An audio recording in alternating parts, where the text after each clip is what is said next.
Bienvenue sur ce tutoriel du logiciel FormAgent. Cette vidéo ne concernera que le rôle agent. Lorsque vous vous rendrez sur le site, il vous sera demandé un login et un mot de passe qui vous aura été préalablement fourni. Si ce n'est pas le cas, veuillez faire un ticket GLPI. Donc, vous vous connectez en cliquant sur le bouton Login. Une fois connecté, la première page que vous verrez sera celle de votre profil, sur laquelle vous verrez votre nom, votre prénom, votre service, votre valideur qui peut être soit votre supérieur direct, soit votre directeur-directrice.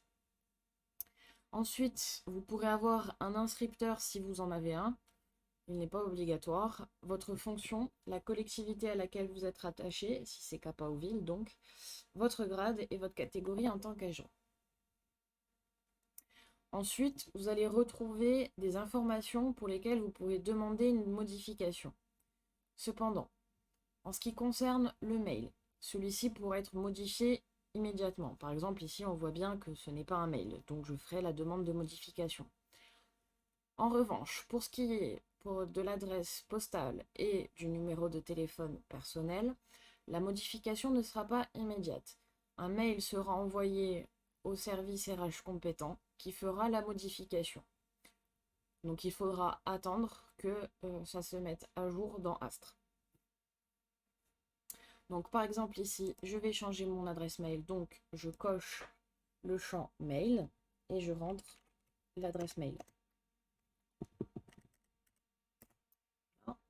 Et je fais demande de modification. Voilà, la demande a été envoyée et on voit bien que mon mail a été modifié immédiatement. Donc même si je modifie directement, le service RH évidemment est prévenu qu'il y a eu un changement. Vous allez également vous recevoir un mail indiquant que vous avez fait la demande. Ensuite, pour faire une demande de formation, cliquez sur l'onglet Demande de formation. Première étape, il faudra sélectionner s'il s'agit d'une formation qui a lieu dans un CNFPT ou dans un autre organisme. Donc, dans un premier temps, on va faire une formation qui a lieu dans un CNFPT. Ensuite, vous allez retrouver les mêmes informations qu'il y a dans la vue profil, mais le seul champ qui va être modifiable, ça sera le mail, au cas où s'il n'est pas bon. Mais si effectivement il n'est pas bon, modifiez-le d'abord dans la vue profil, pas directement ici. Ensuite, vous allez sélectionner le code du stage, à savoir que si vous copiez-collez le code du stage directement depuis le site du CNFPT, cela fonctionne. Vous pourrez le retrouver ici. Donc, l'affichage du code ici se constitue comme ceci. Dans un premier temps, vous aurez le code du stage et les 3 derniers chiffres correspondent à la session. Donc, par exemple, on va prendre cette formation.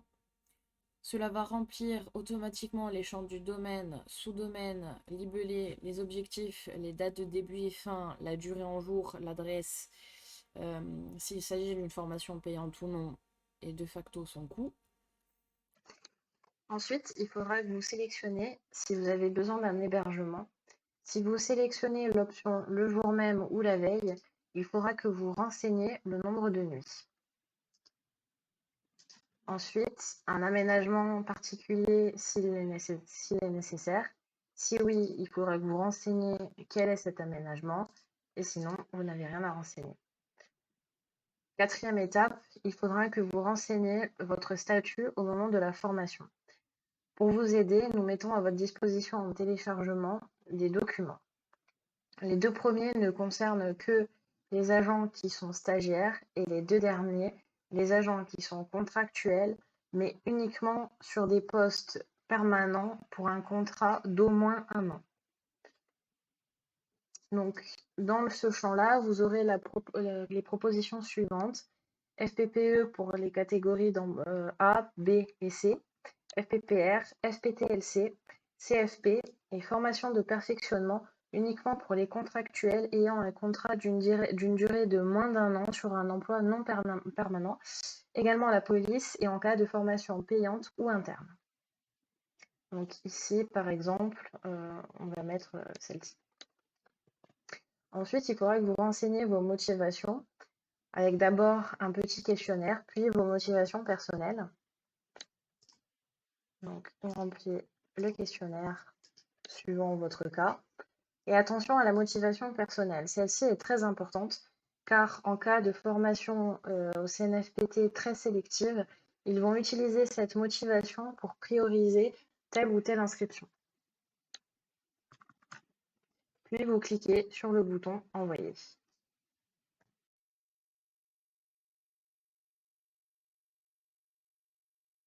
Voilà.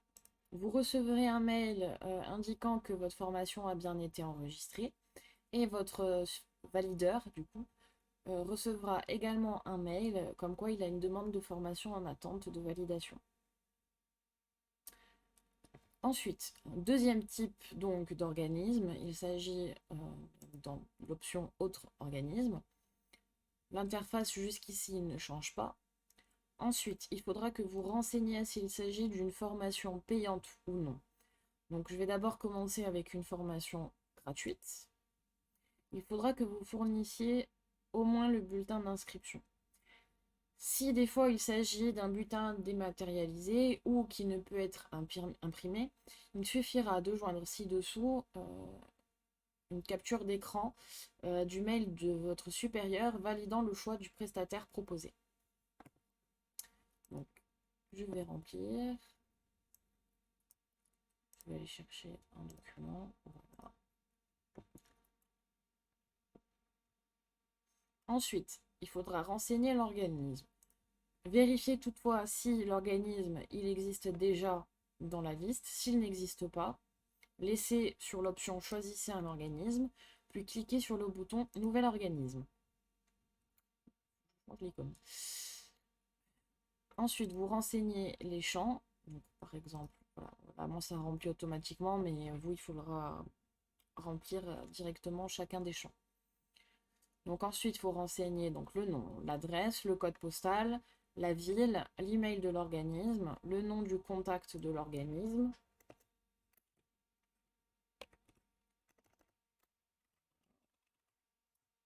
le prénom et le numéro de l'organisme. Ensuite, il faudra renseigner une référence ou un code du stage. S'il n'y en a pas, c'est pas grave, vous en inventez un complètement bidon. Ensuite, vous sélectionnez le domaine du stage. Vous renseignez l'intitulé de l'information. Si vous avez le lien web de la formation, mettez-le, mais il n'est pas obligatoire. Ensuite, renseignez les objectifs.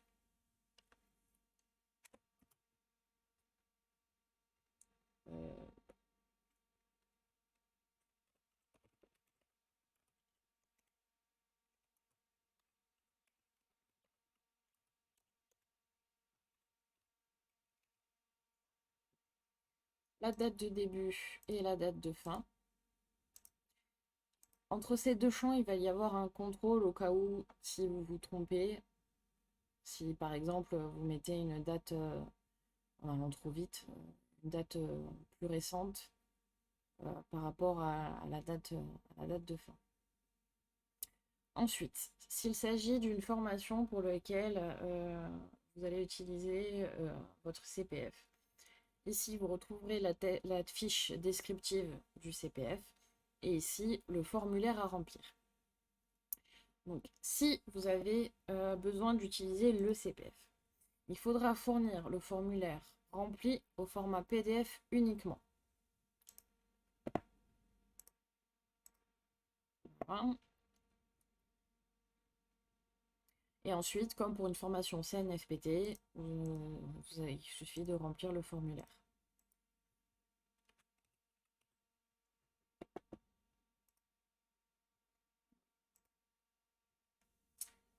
Donc je vais fournir le document. Mais cette fois-ci, l'organisme est existant. Donc il y a juste à sélectionner. Si vous voyez que le nom du contact et prénom n'est pas renseigné, renseignez-le. Sinon, c'est pas grave, laissez vide. Euh, pareil, renseigner le code du stage. Ouais, du coup, ça méfie. Hop, l'intitulé du stage.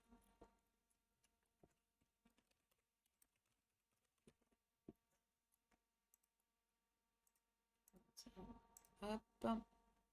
Cette fois-ci, on va dire non.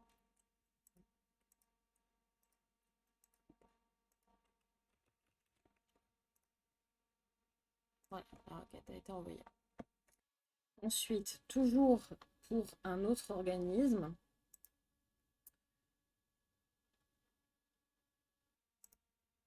c'est une formation payante. Donc, il faudra se fournir 3 choix avec à chaque fois le bulletin, le devis et le programme. Tout comme une formation non payante, si vous avez un bulletin dématérialisé ou ne pouvant être imprimé, il suffira de fournir la capture d'écran du mail du supérieur validant le choix du prestataire proposé. Donc, je vais fournir les 3 documents nécessaires. Et là, je vais vous montrer par exemple le cas où vous ne pouvez pas fournir 3 choix et que vous n'en avez qu'un seul. Et il faudra préciser pourquoi vous ne pouvez fournir les 3 choix. De même, si vous n'avez pu fournir que 2 choix sur les 3, il faudra également remplir ce champ. En sachant que si vous ne renseignez pas les 2 autres et que vous oubliez de renseigner ce champ-là, un message d'alerte s'affichera vous indiquant que vous n'avez pas renseigné ce champ. Je choisis quel devis j'ai pris, ainsi que le coût de la formation. Ensuite, vous renseignez l'email de l'organisme avec le nom du contact, le prénom du contact, le téléphone de l'organisme, ainsi que le RIB de l'organisme. Tout comme les autres, vous inventez un stage, un code de stage, pardon, si vous n'en avez pas. Hein. Vous choisissez le domaine de la formation.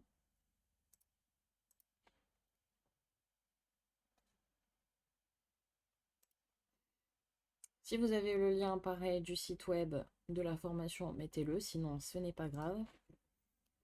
Ensuite, vous renseignez les objectifs, la date de début et la date de fin. Ensuite, si le CPF est nécessaire ou non, comme tout à l'heure, vous pouvez récupérer donc le formulaire ici et la fiche descriptive. Oui, vous fournissez le formulaire au format PDF et non, il n'y a rien à fournir. Et ensuite, vous, comme pour les autres, vous vous renseignez le formulaire. Alors celle-ci, elle est un petit peu plus longue à envoyer vu qu'il y a des fichiers. Et plus vous aurez de fichiers et plus ce sera un petit peu plus long à envoyer. Mais surtout, ne quittez pas la page tant que vous n'avez pas ce message qui s'affiche. Pour retrouver toutes vos demandes de formation qui sont en attente, soit de validation par votre supérieur, soit par le service de formation, allez dans l'onglet « Mes formations en attente ». Donc vous allez retrouver un tableau dans lequel vous allez retrouver la liste de toutes les formations que vous avez enregistrées. Donc la première colonne, c'est l'idée de la formation, ça vous permet de vous repérer plus facilement. Le code du stage, le type de l'organisme, si c'est autre ou CNFPT, la structure dans laquelle se passe la formation, le domaine, le libellé de la formation, votre statut, la date de début, la date de fin, le lieu, le coût et l'état. L'état pourra avoir 3 stades. Soit en attente de validation par, avec en gras, le nom de votre supérieur, soit en attente de validation par le service de formation, soit refusé et la raison pour laquelle il a été refusé. Ensuite, si vous cliquez sur le bouton « Voir », vous pourrez voir tout ce que vous avez renseigné tout à l'heure. Ensuite, dans l'onglet « Mes formations validées », vous allez retrouver toutes les formations que vous avez faites avec en plus la colonne « Présence » qui vous indiquera si vous avez été là complètement, si vous avez été là partiellement ou si vous avez été absent. Donc vert pour présent complet, orange pour partiel et rouge pour absent. Ensuite, un mois après la fin de la formation, vous pourrez évaluer, le bouton évaluer apparaîtra. C'est un questionnaire à remplir sur la formation. Lorsque vous aurez envoyé le formulaire, vous recevrez un mail comme quoi votre évaluation a bien été enregistrée et votre supérieur recevra également un mail lui indiquant qu'il a une évaluation à faire lui aussi. Et enfin, vous trouverez dans cet onglet, comme ici je n'en ai pas, mais toutes les évaluations que vous aurez fait des formations, ainsi que les évaluations de votre supérieur par rapport à la formation.